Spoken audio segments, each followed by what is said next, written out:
Je veux parler de Jules Géraud-Saliège, qui est honoré dans ce lieu. Nous achevons en effet un été de commémoration, les 80 ans d'un été 1942 qui continue de nous hanter car en l'espace de 2 mois, la France vécut les faits les plus violents et les plus honteux de son histoire. Cela commença aux alentours du 14 juillet avec les premières rafles de Juifs à travers la France, qui était le prélude, quelques jours plus tard, à la rafle du Veldiv. Et cela dura jusqu'en septembre. À partir de septembre, les persécutions, le rythme ralentit un peu, bien que le gouvernement de Vichy resta un allié objectif, volontaire de cette politique. Mais entre-temps, pendant cet été 1942, il y avait eu la voix de Monseigneur Jules Géraud-Saliège. Il y avait eu celle de Monseigneur Théas ou du pasteur Bonnière, des tracts, des résistants et Radio Londres.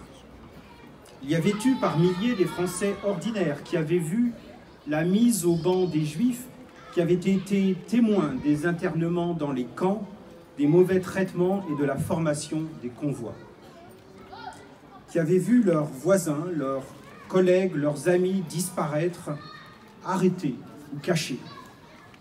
Ils s'y étaient opposés.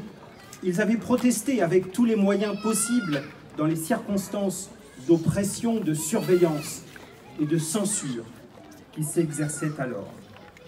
Monseigneur Saliège, c'est le symbole de cette protestation, par sa position d'évêque et surtout par la puissance d'une simple lettre qui fut lue et relue. Qu'avait-il vu ou su? Quels faits ont inspiré sa révolte? Monseigneur Saliège s'occupait déjà depuis de longs mois, à travers ses fonctions paroissiales, des prisonniers des camps de Noé et de Recebedou, tout près d'ici, parmi lesquels beaucoup de prisonniers politiques espagnols, mais aussi de plus en plus de juifs incarcérés selon les lois iniques de Vichy, sans avoir commis le moindre acte répréhensible, simplement parce qu'ils étaient juifs. Il faisait parvenir des vivres, une présence religieuse, comme c'est l'usage dans les hôpitaux, dans les prisons. Les conditions de détention étaient terribles.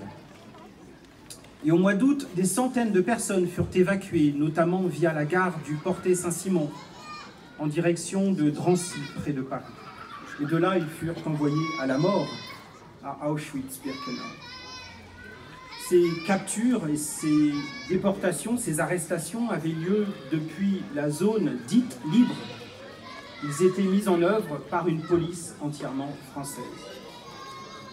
Thérèse Douty, résistante et témoin de ces déportations, prévient Monseigneur Saliège dans un rapport où elle lui décrit, je la cite, « les partants faisant à pied le trajet vers la gare, le spectacle hallucinant de ce cortège composé pour la plupart de vieillards et de malades et parfois même d'infirmes, traînant avec difficulté leurs bagages à main. »